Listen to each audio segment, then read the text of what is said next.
Hola, saludos amigos, sean todos bienvenidos a la tertulia de Interalmería Televisión.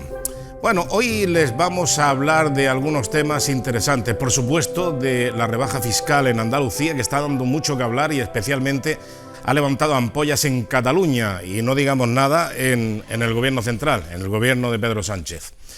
Pero miren ustedes, hay un tema que siempre produce cierta ebullición politiquilla, ¿no? Porque estamos hablando de las primarias de algunos partidos políticos y concretamente el Partido Socialista. Tenía que haberla celebrado a final de este mes, de septiembre, pero no, se pospone, no sé si a calendas graecas, pero sí antes de la Navidad. O sea, no sé si va a ser a finales o a mediados de noviembre, a primeros de diciembre, siempre antes de Navidad celebraría las primarias el Partido Socialista. ¿Y cómo están las cosas para las elecciones municipales en la capital almeriense? Pues hay novedades. Miren ustedes, hay una novedad, creo que puede ser interesante, porque, bueno, todos sabemos que está postulándose, como no, la portavoz del Grupo Municipal Socialista, Adriana Valverde. También está Magdalena Cantero. ¿Seguimos? Sí, vamos a seguir, porque también está Noemí Cruz. ¿Y quién más?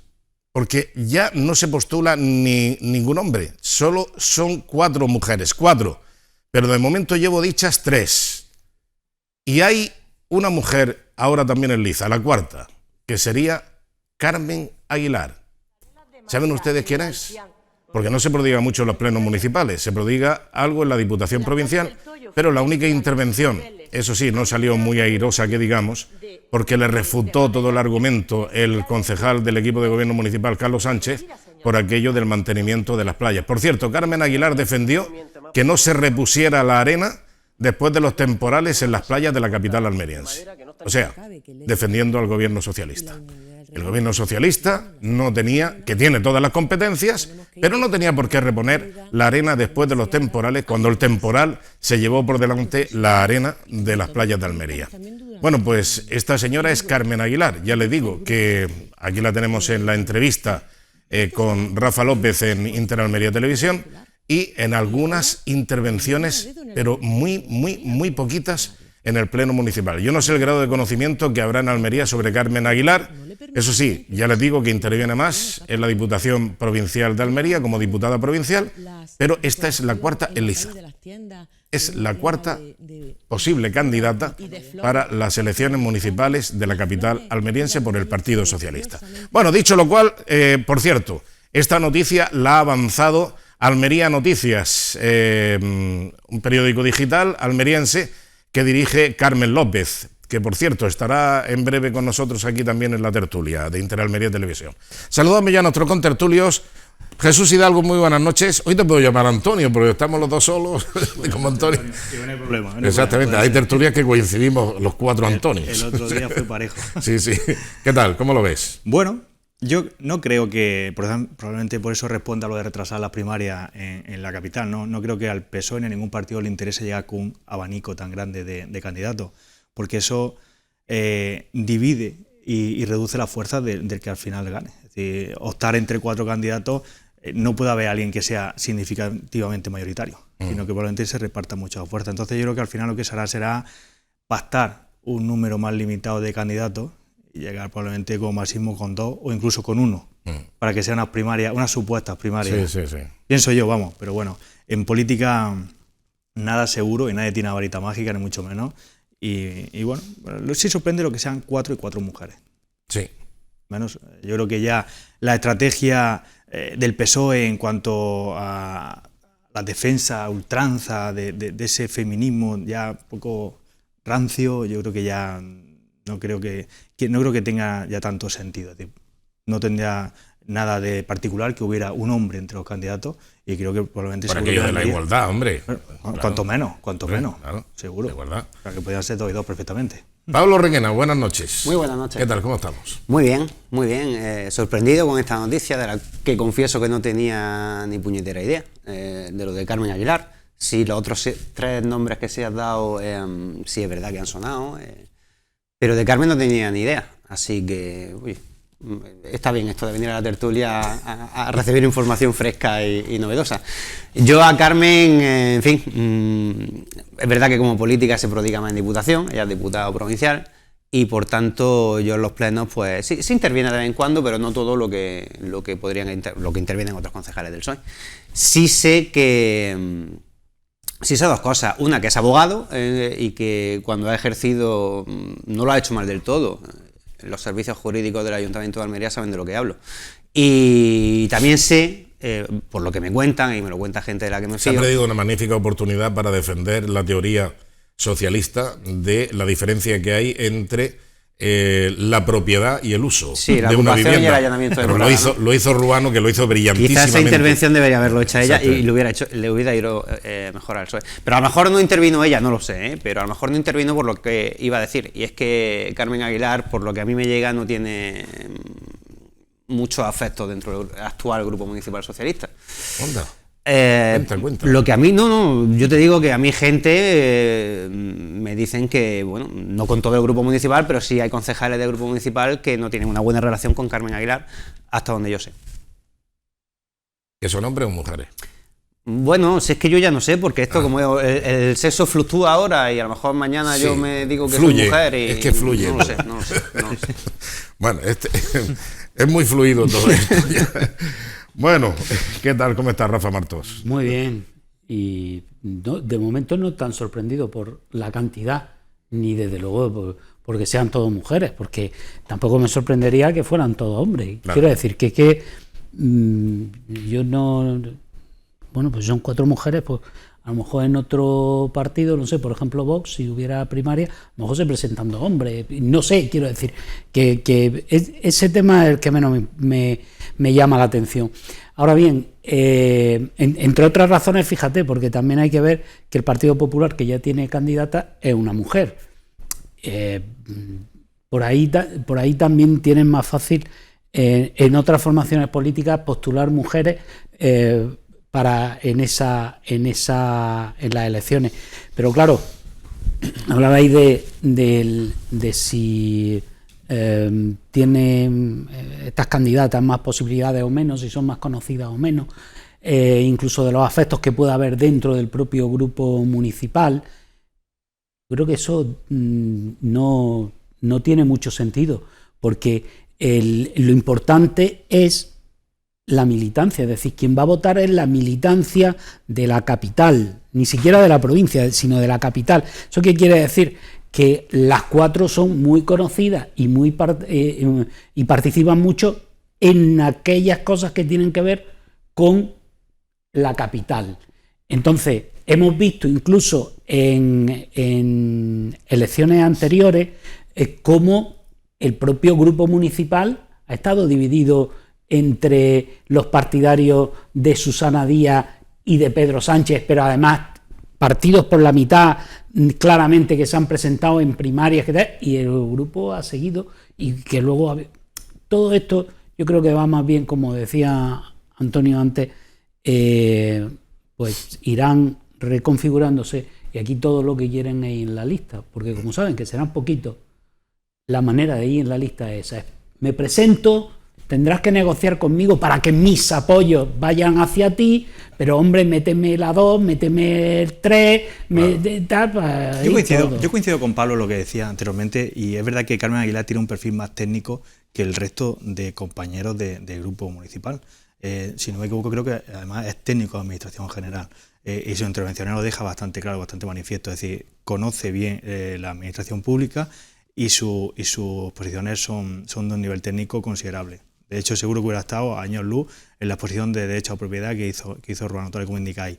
Pero no sé si se han malinterpretado. Probablemente, cuando yo decía a las mujeres, quería insistir en que quizá haya habido una directriz de arriba. Es decir, mira, el candidato de Almería, o candidata, tiene que ser mujer. Probablemente ahí haya una directriz desde arriba para que el abanico que se ha abierto sea 4, o el perfil que sea 4 mujeres. ¿Por qué? Porque ya a priori dirán, cualquier hombre o cualquier candidato de género masculino ha dicho, mira, si no han dicho de arriba que tiene que ser mujer, pues yo descarto esa carrera. Pienso yo, vamos, haciendo un poco yo creo que no. Sí, puede ser perfectamente. No. Y además se ha hecho con los portavoces parlamentarios en el Congreso. No, pero es distinto. O sea, las directrices no. Yo creo que no llegan a ese extremo. Aquí hay una realidad. Sí, cuando tú tienes que ser duro con un portavoz, claro, o una portavoz, claro. pues, hombre, siempre, si el hombre agrede verbalmente, sí, es más duro. El combate dialéctico que hay parlamentario, si es un hombre, evidentemente, pues fíjate la que le puede caer encima.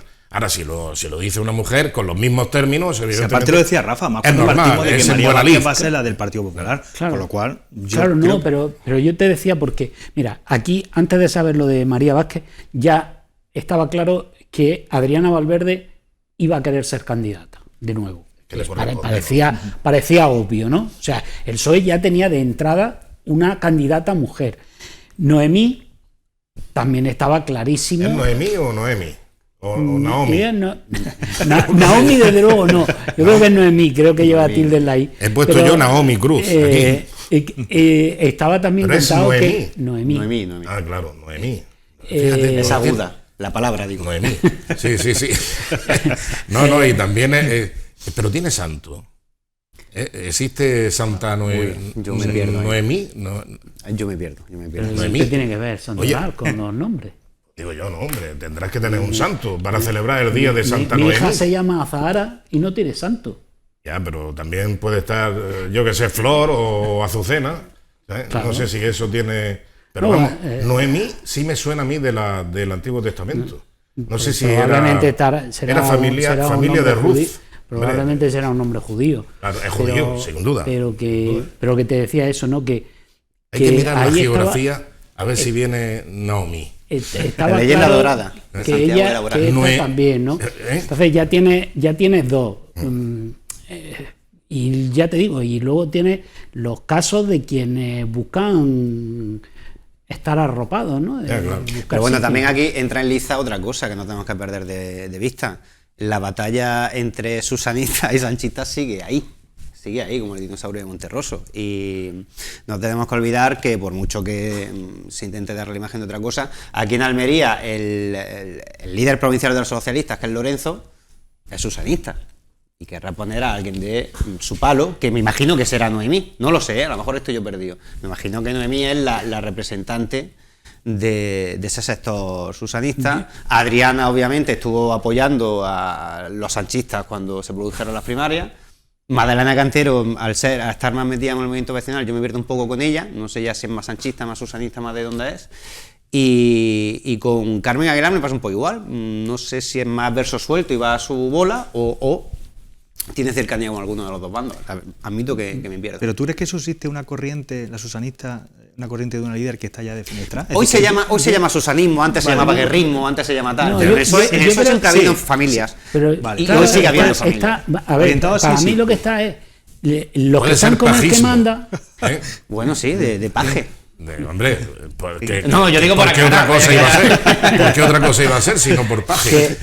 Yo creo que están los que están con el que manda y los que quieren mandar. O sea, me parece que, pero que eso en el PSOE de la capital ha pasado siempre. Por eso claro, digo bueno, que ahora no va a ser la excepción de vamos a llevarnos todo. Y en todos sitios, eso pasaba en el PP hasta que el PP ganó. Sí, pero en el PSOE de Almería con especial incidencia. Sí, claro. Esto ha sido así siempre. Pero que yo tampoco veo y ojo, y otra cosa, Rafa, perdón. Hablaba ya antes de la militancia, que será la militancia la que elija, obviamente. Bueno, cuidado, que ya sabemos cómo se la gastan algunos con la militancia del PSOE en los últimos días de inscripción y de inscribir, en fin, militantes nuevos, como si brotan las setas en el campo, ¿no? Por eso comentaba yo eso, que probablemente lo que haya al final un acuerdo y que no sea una sangría excesivamente agresiva para el partido, porque si no, si abren abanico con 4 o 5 candidatos y tal como dice Pablo, con digamos la tendencia anterior que tenemos del PSOE, cómo gestiona las primarias, cómo hace y deshace, cómo da de alta a afiliados nuevos. Creo que fueron en torno a 200, ¿no? Los que se afiliaron en la última hora. 400 o sea, que una vez también. Puede ser una sangría, una verdadera sangría. Sin lugar a dudas que... Eso se lo hicieron a Pérez Nava, en las primarias de Adriana Valverde y Pérez Nava ocurrió. De repente. Sí, no estaba estudiado, no estaba urdido todavía. Bueno, decía lo del sector pajista, porque claro, García Paje se ha convertido en un hombre muy contestatario a las políticas de Sánchez, porque ya dijo, hombre, es que así no vamos a ningún sitio, con estas malas compañías que tenemos, que si los independentistas en Cataluña, que si los proetarras, tal, y todo esto apoyando al equipo de Sánchez. pues así no vamos a ir a ningún sitio. Esto ha sido duramente contestado, pero podríamos decir que es un sector guerrista, susanista y el pajista, que llega ahora, de García Paje. Vamos a recordar, por cierto, aunque ya lo recordábamos ayer, pero bueno, si no lo han visto antes, cómo se expresaba García Paje, presidente de la Comunidad de Castilla-La Mancha, y que pues parece como un verso suelto, muy crítico, pero luego Bendodo le aclaró o nos aclaró un poquito que, bueno, mucha escenificación, pero aquí lo que hay en el fondo es que todos quieren presentarse, quieren ganar las elecciones y quieren tener el mejor escenario. Y parece que se lo está enturbiando un poquito, se lo está difuminando el señor Sánchez con sus malas compañías. Vamos a recordar ese pasaje. Yo he hecho acuerdos como presidente de Castilla-La Mancha, bastantes acuerdos con el señor Feijóo, que me parecía solvente poderlo firmar con él. No voy a cambiar ahora mi opinión, pero lo que sí tengo muy claro son los disolventes. Yo os lo agradezco mucho, especialmente a García Paje. El presidente Paje desmarcándose del sanchismo. Vendrán más, se acercan las municipales y todos quieren estar lejos. Todos quieren estar lejos de Sánchez cuando se aproximan las municipales. Bueno, ya veremos. Y esto de desacreditar a Feijóo como insolvente, lo que sí tiene claro García Paje, cuáles son los disolventes. Y en este caso se refería, yo entiendo implícitamente, a Pedro Sánchez, porque es un disolvente precisamente de apoyos, de votos para el Partido Socialista Obrero Español, no para el sanchismo, el partido sanchista, que es prácticamente lo que hay ahora, una autocracia por parte de Pedro Sánchez, que no conduce a nada, salvo pues a mantenerse, eso sí, en las encuestas del CIS. Por eso yo le decía antes a Pablo, es decir, si tenemos al presidente del Gobierno y secretario general y hay líderes que se apartan de él o que quieren al menos deslindarse o no vincularse demasiado para salvar las próximas elecciones, imaginaos si hay gente todavía pensando en Susana, que yo creo que Susana no tiene ya futuro ni cabida política alguna.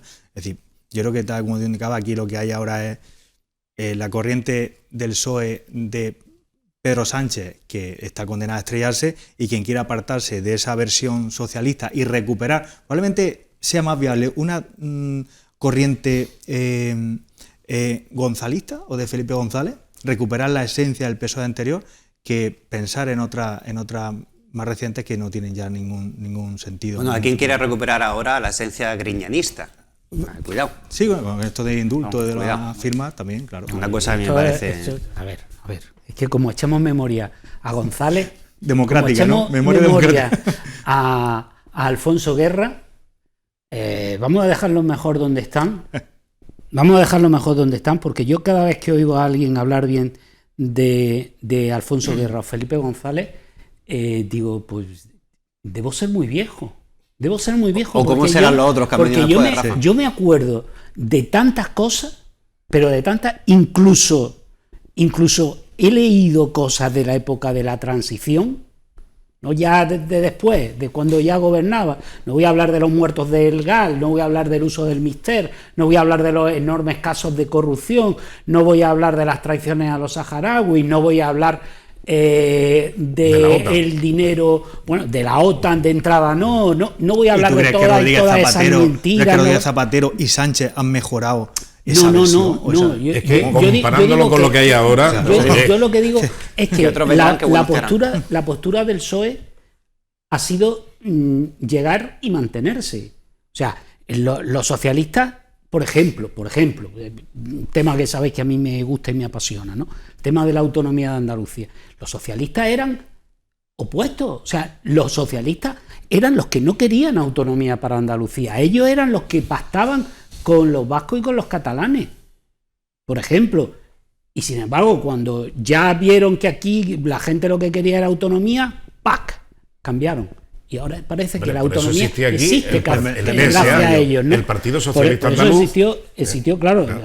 Fueron el único partido socialista que no se unió al PSOE. Exactamente, era una escisión del PSOE. No era una escisión. Bueno, fue un partido ideológicamente no tenían nada que ver, ni eran escisión, no, al revés. Lo que pasó con otros como el PSP y todo esto, todos esos partidos socialistas que había en toda España se fundieron en el PSOE, y el único partido que quedó que era, siendo socialista, se quedó independiente, fue el PSA. Claro. Pero bueno, que al margen de eso, a lo que me refiero, es que, hombre, eso de llegar e intentar mantenerse, tergiversar la historia, darle 1000 vueltas, justificar lo injustificable, hombre, estos eran los que, vamos a ver, si hablamos del tema, no sé, pues, de la OTAN, ya digo, o sea, eran los que decían que de ninguna manera en la OTAN, contra. Y han tenido hasta un socialista de secretario general de la OTAN. A ver, es decir, que las mentiras van unidas, van ahí, o sea, no. Y aquí con Pedro Sánchez, pues que llego, pacto con quien haga falta para llegar y pacto con quien haga falta para mantenerme. Y lo de García Paje, efectivamente, como dice Bendodo y como estáis diciendo aquí, eso está clarísimo, eso es porque sabe que a él en sus elecciones le viene mal. Claro, es una sobreactuación. De todas formas, García Paje de cierto riesgo, pero es el último mohicano. O sea, fíjate, no diré opuestos, pero sí los críticos de Sánchez dentro del propio PSOE, pues bueno, estaba desde la propia Susana Díaz, estaba Fernández Vara en Extremadura, que por cierto, qué callado está últimamente, estaba Lambán en Aragón, estaba el asturiano, que lo hicieron presidente de la gestora, no recuerdo su nombre. Sí. O sea, había varios varones, digamos, del PSOE, que de vez en cuando levantaban la voz contra Pedro Sánchez. Hoy por hoy solamente queda Paje, de todos esos varones. Bueno, vamos a ver si ahora, cuando lleguen las municipales y las autonómicas, que es verdad que algunos se pondrán nerviosos, bueno, yo me imagino que habrá de todo. Habrá desde el que en su cartel electoral esconda el logo del PSOE, otros que dirán, Pedro, no venga en un par de meses por aquí, por favor, y habrá quien diga, oye, Pedro, vente para acá que no tengo nada que hacer y no voy a perder nada. Y te digo otra cosa, ha hablado de las municipales, vamos a ver. Y autonómica, si le interesa, claro, vamos a ver si le interesa también convocar las generales, porque igual a él... Es una teoría, Rafa, que yo ya he puesto sobre la mesa varias veces, porque yo pienso, si yo fuera Pedro Sánchez, yo haría eso. Claro. Yo haría eso. Lo que pasa es que es verdad que Pedro Sánchez repite hasta la saciedad, lo cual no significa que vaya a ser así, ni mucho menos, porque lo conocemos. Él repite hasta la saciedad que nos vamos hasta diciembre del año que viene. Sí. Pero si yo fuera Pedro Sánchez, con las expectativas electorales tan crudas que tienes, y como última bala decir, oye, es verdad que tengo alcaldes y tengo gente en las ciudades, en pueblos e incluso en comunidades autónomas que pueden tirar. De si la marca está hundida, pero oye, esta gente tira. O a la inversa. Y agarrarse. Yo creo que, imagino que con tantos asesores como tiene Moncloa, habrán barajado todos los escenarios. Yo no creo que sea un escenario interesante ni favorable para el gobierno central convocar unas elecciones haciéndolas coincidir con las autonómicas municipales. Precisamente por lo que estamos diciendo. Es decir, que su propio partido, la gente de su partido, sus varones quieren desvincularse de esa gestión. Sí. Pero yo creo que hay varios factores que hacen pensar también esa teoría, coincido con vosotros. Es decir, primero, en cuanto a la negociación de los presupuestos generales del Estado, que yo creo que ya los catalanes y independentistas y demás, año electoral, claro, ya están, hayan aprendido de la gestión de Sánchez de ofrecer, no dar, engañar, tergiversar. Entonces yo creo que este año, tal y como dice vosotros, no saben los presupuestos. Si unos presupuestos, Europa va a presionar hasta la extenuación. Es decir, yo creo que aquí va a ser al final Europa quien convoque las elecciones generales, y yo no las descarto incluso a final de año, aunque estamos ya muy próximos, pero es que es una situación extremadamente compleja desde el punto de vista económico. Es decir, todos los indicadores dan una situación económica muy difícil para el primer trimestre del año 2023. No sé si les interesará meterse en campaña con ese panorama. Sí, pero precisamente por eso, Pedro Sánchez es un superviviente. O sea, él, fíjate cuántas veces se le ha dado por muerto y ahí lo tiene, de presidente de gobierno. Es decir, yo creo que precisamente a él estaría dispuesto a cortar la legislatura, siendo lo contrario de lo que había dicho, que su idea era alargarla hasta mucho más de lo que habitualmente se hace, contando no desde el día en que se convocan las elecciones, los 4 años, sino desde el día en que se toma posesión, con lo cual alarga más el tiempo habitual, unos cuantos meses, ¿no? Pero algo más. Pero que quizá estaría dispuesto a eso, porque efectivamente, como decía Pablo, allí donde tiene solvencia en los ayuntamientos y en algunas comunidades autónomas, que tiene solvencia el PSOE, que es capaz de movilizar gente y de buscar electorado, pues puede tirar de ese. Pero ojo, en el caso de que le salga mal la jugada y él no pueda ganar unas elecciones, no pueda ganar las próximas, siempre tendrá la excusa de culpar Claro. a eso, a Paje, a Vara, a los alcaldes socialistas. Él no, él ha hecho una magnífica gestión, pero han sido esos alcaldes. Él se presenta, te digo, el argumentario, yo me presento para tirar, pero claro, es que lo habéis hecho tan mal que la culpa es vuestra. Entonces él sale indemne, ¿no? Bueno, por cierto, de lo que se habla no es precisamente de estas menudencias, sino de algo que tiene más sustancia, como es el caso de la eliminación de algunos impuestos, como por ejemplo el que ha quitado radicalmente y de un plumazo. Además lo ha hecho, precisamente hoy ha sido la firma del decreto, que ha sido con mucha pompa, con mucha presencia, digamos, de imagen por parte de la presidencia de la Junta de Andalucía, porque Juanma Moreno ha firmado el decreto como si estuviera firmando, pues yo qué sé, la paz mundial o algo así. Por cierto, está un poco jodida la paz mundial, sobre todo después de lo último de Putin. Si queréis ahora hablamos de eso. Pero bueno, el tema de bajar los impuestos, deflactar el IRPF, modificarlo según el índice de precios al consumo, todo este tipo de cosas, y además quitar algo que me parece absolutamente injusto, no sé cómo lo veréis vosotros, pero poner un impuesto a una propiedad que para conseguirla ya has pagado impuestos, pues si tú tienes una casa, tienes un coche o lo que te compres, ya pagas, ¿eh? Y en el caso de la casa no te digo nada, porque en el caso de la casa compras la vivienda, pagas. Compras los muebles para vestir esa vivienda, pagas el IVA de los muebles, pagas el IVA de los electrodomésticos, pagas el IVA de las cortinas, de las alfombras, de lo que pongas, todo lleva IVA. Y entonces ahora, por tener una casa y vestirla, mantenerla, etcétera, etcétera, y todo pagando IVAs y pagando impuestos. IBIs. Y los IBI, bueno. IVAs e IBIs. Claro, es que el escenario fiscal en España ahora, es casi surrealista. Ahora paga por tenerla. Claro. Esto lo entendería muy bien Ruano, ¿no? Porque una cosa es la posesión, otra cosa es el uso, la propiedad. Es que el impuesto este no es así. ¿A que no es así? No, el impuesto este no. A ver, yo estoy, por una parte, a favor de la eliminación de este impuesto, porque es verdad ¿Tú que... te refieres a lo que es claro. según la cuota? Claro, es decir, vamos a ver, que esto afecta... Yo te estoy hablando de una casa que valga, por ejemplo, 1 millón de euros, que hay muchas, por cierto. La vivienda habitual está exenta, esa no cuenta. No entra en impuesto. Bueno, pues 1.500.000. Tampoco, si es tu vivienda habitual no cuenta. Bueno, pues ya está. No, tienes que tener tu vivienda habitual y otra que valga más de 300.000 euros y además tienes que tener libre de deuda como mínimo 800.000 euros más. Ya, ¿pero en qué? ¿Puede ser en una vivienda? Puede ser en más viviendas, puede ser en un Ferrari. Claro, puede ser. Sí, puede ¿Pero ser. has pagado ya los impuestos? ¿O no? Vamos a ver, que son dos cosas distintas. Te estoy diciendo que por una parte me parece que el impuesto. Lo que quieres es que me pille el tigre. No. Tigre y leones.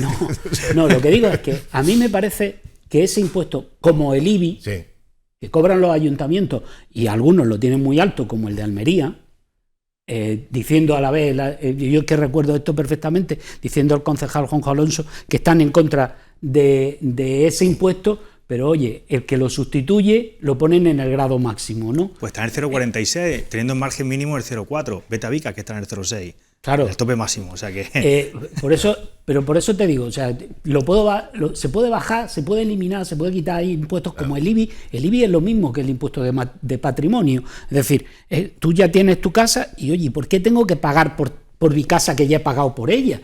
Pero si pues estoy es distinto, pagando porque la naturaleza del IBI también es que, vamos a ver, tú vives en un cortijo, no paga IBI, no paga IBI. Bueno, los IBI rústicos son muy... son muy elásticos. O no se paga. Sí, ¿verdad? O son flojitos o no se pagan. En suelo rural se paga muy poquito. Es lo que pasa. Entonces, pues, lo que ha pasado en algunos cortijos, que ahora van reivindicando que tal, que no sé qué, que le pongan iluminación y que le pongan... Si me cobra el IBI por una farola. Exactamente. Pero tú, si tienes una urbanización que tiene su mantenimiento de alcantarillado, del servicio de aguas, etcétera, de la recogida de basura. Todo eso la recogida de basura la pagan en una tasa. Pero digo, la urbanización de tener un espacio urbanizado civilizadamente, por así decirlo. Sí. No por ahí pero eso de ya buena lo- primera lo pongo, pincho un pozo, tengo un pozo negro también. Pero eso lo O sea, pagas con tus impuestos. ¿cómo tus impuestos? Sí, bueno, claro ahí que lo pagas. se por- paga. Hay que el- diferenciar el entre impuesto de la bienes prestación de un inmuebles. servicio que está se vinculado a paga, una tasa pero- claro. y lo que grava la tenencia de un claro. inmueble. En este caso el IBI, pero sí es verdad que Antonio lleva razón en el sentido de que dice que bueno, el IBI puede estar vinculado a unos servicios que no notamos en cuanto que no se prestan, pero sí está, es decir, el asfaltado de las calles, una cierta calidad de vida en cuanto a la digamos, el nivel de prestación de donde vive. Pero es que el impuesto de patrimonio en España, el único país de la Unión Europea que lo tiene. Sí, pero No en existe en otros vamos a países ver, de la vamos a Unión ver, Europea. no confundamos. Con ese nombre, pero lo que queremos con ese decir, nombre, si está Vale. el impuesto a las grandes fortunas. Vale, bueno, pero Sí, lo que queremos pero- decir es que hace, No, que no, hace- pero existen que dos hace lo países. mismo, Pero- que hace pero lo El mismo. equivalente, riqueza. Pero nuestro sistema el fiscal- equivalente al de Nadie. patrimonio solamente existe, que yo recuerde, en Suiza seguro. Y no sé si en Noruega también, pero no me acuerdo. Pero vamos, Pero nuestro sistema fiscal es Pero totalmente es el equivalente. En el resto de totalmente países no inquisitivo. Es que estamos trabajando casi 5 Pero meses es al año que- a pagar impuestos. pero es que Estamos no en un es eso lo 40% que yo- de presión fiscal. Pero es que Rafa. no es eso a lo que yo me estaba refiriendo. Yo estaba, pretendía decir, lo que pasa es que me alargo mucho hablando, que como concepto me parece mal el impuesto de patrimonio, ¿vale? Como concepto me parece mal. Coincido con lo que estaba diciendo Antonio. Es decir, si tú trabajas y pagas tus impuestos por ese trabajo que tienes y por comprar tus cosas, ya estás pagando, una vez que es tuyo, ¿por qué tienes que pagar solo por el mero hecho de tenerlo? Es decir, hasta ahí llego, ¿no? Y en eso estamos de acuerdo. ¿En qué es en lo que yo discrepo? En que efectivamente yo creo que sí, que quienes más tienen, más deben pagar. Y que, no es, que el problema no es, o la cuestión no es poner un impuesto al patrimonio, la cuestión es que tener una ordenación fiscal mucho más lógica. No puede ser que, y lo digo porque lo he estado mirando esta misma mañana, que quien gana para el IRPF 60.000 euros pague el mismo porcentaje que el que gana 300.000. Claro, hay una horquilla Creo que hay ahí una que- diferencia sí. entre 60.000 Eso y es verdad, 300.000 que paga el 22,5%, que si le unes la tasa autonómica está en el 43%. Pero es que el que gana más de 300.000 euros, que ya está bien ganar más de... ese paga el 47%. Ojo, solo de IRPF. Claro. Si a eso le suma Claro. el IBI y los IVA, ¿cuánto de tu dinero se acaba quedando el Estado como concepto general? Es decir, desde el gobierno central hasta el autonómico, hasta el municipal. De todas formas, el impuesto de patrimonio, hasta donde yo sé, se instauró en España en el año 77 y se instauró literalmente con carácter transitorio. Es decir, era un impuesto, digamos, A salir del paso circunstancial ante la porque la situación. situación era la que era en el año 77. Hasta el año... Todavía hoy sigue vigente, por cierto. Esa es la transitoriedad. No, pero lo eliminó. Pero ahí voy, Sí, Antonio. Lo eliminó un tal José Luis Rodríguez Zapatero en el año 2007. sí. Un fascista derechoide, como todo el mundo sabe. En el año 2007. Y aquella medida se vendió como una medida progresista, de cercanía a la gente y tal. Y luego en el año 2011, si no estoy equivocado, 2011-2012, se volvió a poner en marcha por lo mismo que en el año 77, porque en el año 2011-2012 Los la efectos crisis de que la se crisis de negó 2008. una y un millón de veces, pues se cepilló por delante de todo lo que había y el Estado entró en quiebra técnica prácticamente. Y había que sacar dinero de debajo de los colchones. Esa es la historia, la memoria histórica, tanto que nos gusta hablar de memoria a algunos, esa es la memoria, la historia histórica, voy a decir, la historia del impuesto de patrimonio en España. Sí, Pablo, pero lo que queremos un poco, no sé si... Perdón, No, si intento- termino, Vale, Antonio, termina, sí. porque la gente, o sea, muchos de los que están abogando ahora por no, es que ese impuesto se tiene que mantener, o es una aberración suprimirlo, es que muchos de los que están defendiendo esto son los que callaron como mujos cuando José Luis Rodríguez Zapatero lo suprimió.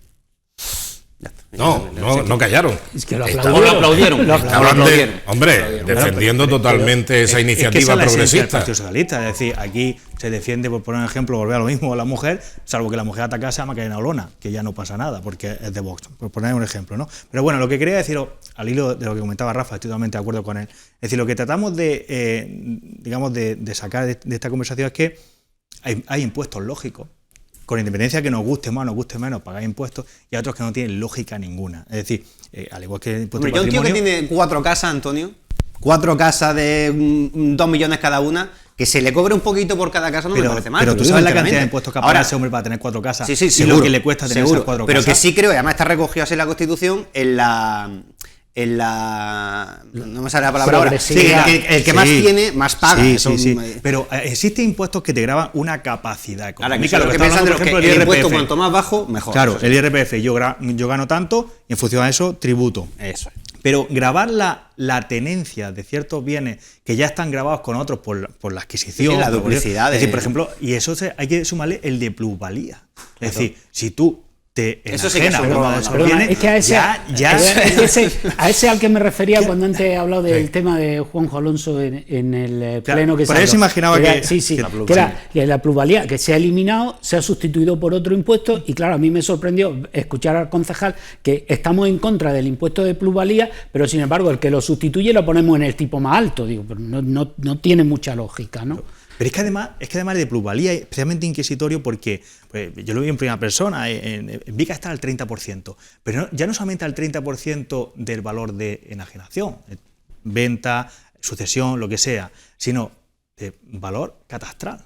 Que había una etapa ahí, puede ser que ahora los valores catastrales se hayan, digamos, homologado a los de mercado, pero había una etapa ahí, vosotros lo sabéis, en las que los valores catastrales venían de una revisión reciente de la época del boom, hubo la crisis y teníamos valores catastrales disparados. Disparadísimo y disparatados, efectivamente, y había personas que tenían que tributar o pagar un 30% de ese valor catastral de un inmueble que habían pagado ante toda su vida, que habían pagado IBI todos los años, que habían pagado IRPF por tenerlo, que habían pagado transmisiones patrimoniales, que habían pagado todo y cada uno de los impuestos que se derivaban de la tenencia de ese bien, y aparte cuando moría, por ejemplo, que ya me parece lamentable que fallezca tu pareja y que te cobren la adjudicación de ese 50% y te lo graben con un 30%. Es decir, a mí la plusvalía me parece un atraco, y además así lo han hecho los tribunales de justicia. Bueno, y a pesar de eso, como tú dices, siguen teniéndolo con otro formato. Juanma Moreno, precisamente en el Foro Yoli, lo decía y lo anunciaba en el Ecuador, prácticamente de su intervención, se guardaba precisamente ese mensaje. Vamos a escuchar, por si alguien todavía no se ha enterado, que esto produce beneficios colaterales, por así decirlo. O sea, si se rebaja un impuesto, puede ser que alguien esté interesado en venir a Andalucía a pagar el resto de impuestos, o de rendimiento del trabajo, o de lo que sea menester. Entonces, ese es el efecto llamada que produce el quitar algunos impuestos injustos, como es precisamente este.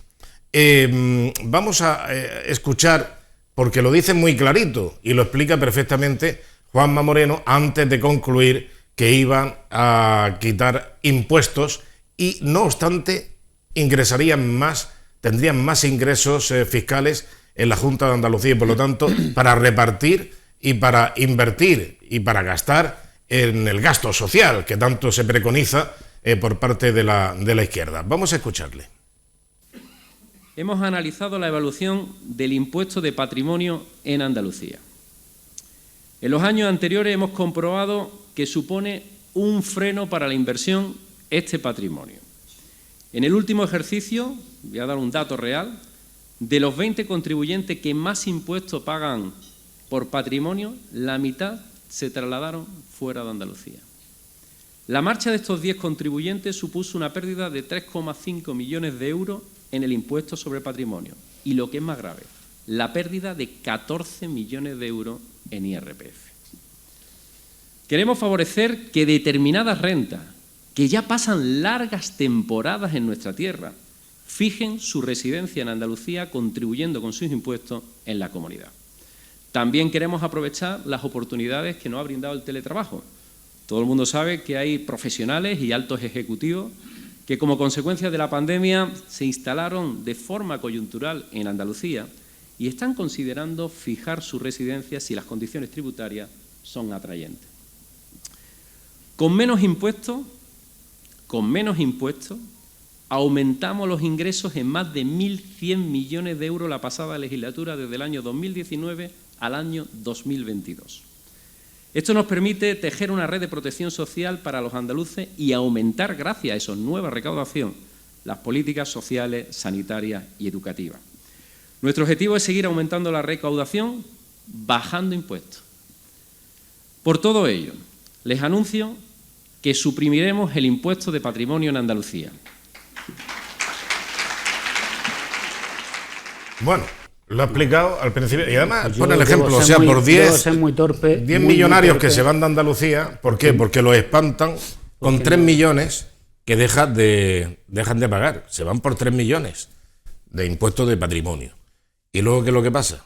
Que por 3 millones también pierdes 14 del IRPF, porque ya no tributan aquí. Yo es que esa relación no acabo de entenderla. Están vinculados, Rafa, están vinculados, decía al final. No, porque el impuesto de patrimonio es sobre bienes y está vinculado a las personas, no a las empresas.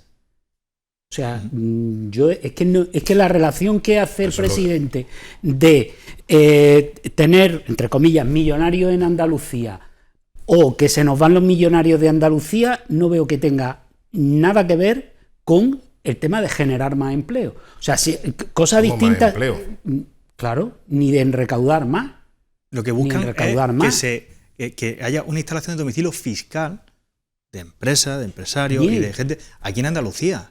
¿Cómo? Bien, Una pero fórmula entonces puede ser entonces eliminar el impuesto trabaja de los patrimonio. impuestos sobre las empresas, el impuesto de sociedades, trabaja y otros similares, las cotizaciones de los trabajadores, tal. Hay cosas, pero de verdad que a mí, insisto a lo que decía antes, que el impuesto de patrimonio como filosofía me parece mal. Me parece uno de los impuestos que no debía existir porque no entiendo que eso pueda hacerse. Además, me parece que incluso debería ser ilegal porque está realizando una doble imposición. Sí, o sea, tú totalmente ya de acuerdo. has pagado impuestos Sí. y luego vas y pagas otro impuesto más, ¿no? Entonces, empezando por ahí, pero que la relación entre quito este impuesto y eso va a servir para atraer empresarios, pues no No lo lo veo. ves. Bueno, lo veremos en la práctica. Bien, cambiando de tema.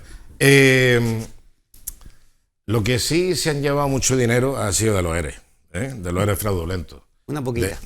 Ahí sí que ha habido, desde luego, tela marinera. Y billetes pasados una vaca, como decía la madre del Lanza el menudo elemento. Bueno, vamos a ver un titular de noticiasdealmería.com en el que aparece Almería 2005. Almería 2005 como prueba de cargo en la sentencia de los ERE fraudulentos. Estamos hablando de unos cursos de formación para el voluntariado de los Juegos Mediterráneos 2005, que no sabemos eso qué pasó con eso.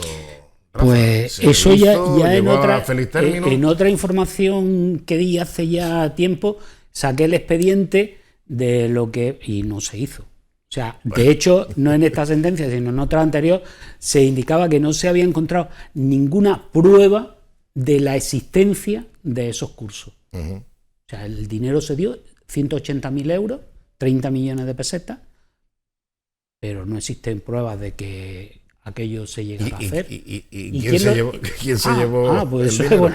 es una buena iniciativa, una buena pregunta. Sobre todo porque aquí tuvimos al presidente de los Juegos Mediterráneos y no tenía ni la más remota idea ni de haber pedido aquella subvención, ni de haberla recibido, ni de cómo se gastó, y además explicó, y además recuerdo perfectamente cómo a Juan Mejino le extrañaba incluso la cantidad porque le parecía una barbaridad para el dinero que ellos manejaban en aquella época. Pero es que no solo eso. Yo, si quieres, te puedo leer algunas de las cosas en las que se ha gastado el dinero de los ERE. Propaganda, casi todo. Pues sí, ¿verdad? casi todo Claro, era claro, propaganda. claro. Dice, llegan a decir, bueno, espérate, esto que dice, ignorando deliberadamente los servicios de asesoramiento, bueno, eso es un montón de cosas, pero, por ejemplo, se gastaron el dinero de los ERE. Ese dinero se iba a utilizar para ayudar a pagar los ERE de determinadas empresas que de regulación de empleo, que claro. no podían pagarlo. Entonces, pagar ese ERE por parte de la Junta de Andalucía debía ayudar a las empresas a sobrevivir. Vale, ¿pero en qué se lo gastaron? Pues sí, mira, se lo gastaron en lo de los Juegos Mediterráneos, ¿no? Pero se lo gastaron en ceder el sistema de emergencia 112 a otras dependencias, en mover las dependencias del 112. Se lo gastaron, por ejemplo... Bueno, mejor gastárselo en eso que en coca y en puta, Rafa. Sí, También es verdad. pero se lo gastaron, por ejemplo, en una campaña de divulgación de riesgos laborales. Uh-huh. Se lo gastaron en pagar las subidas salariales de empresas como FCC SA, FCC Medio Ambiente y CESPA. Se lo gastaron en 16 muestras de artesanía y jornadas relacionadas con el empleo. Eso sí, en 14 pueblos del PSOE, 1 del PA y 1 de Izquierda Unida. Se lo gastaron en cursos de alta dirección al que fueron 100 personas y costó 1.200.000 euros. Bueno, alta dirección, la misma palabra lo dice. Pero quiero decir con eso que mira, hay montones. Esto es, y luego piden, hay algunos que piden. Algunos no. Bueno, un número muy considerable. Son 4.000, ¿no? Claro. Ya van por 5.000. Ah, van por 5.000. Piden el indulto de Griñán.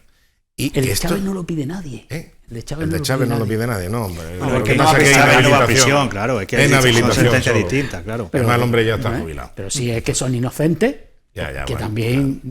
Hombre, pero por aquello de no, inocentes no son, están condenados por una malversación de fondos públicos importante.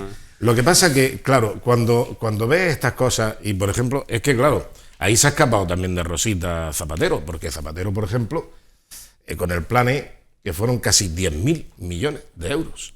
El plan E. Yo recuerdo en la calle Real, iban en el plan E, había pues diseñado una serie de carteles donde ponía la distribución y el concepto de la obra y el coste. Y entonces me paré ahí en una esquina, no sé, un poco más para abajo de las 4 calles, y veo una enorme valla que decía plan E de España, tal, no sé qué, no sé cuánto, instalación de una farola. Digo, coño, pero vamos, y la farola, no recuerdo la cantidad que ponía.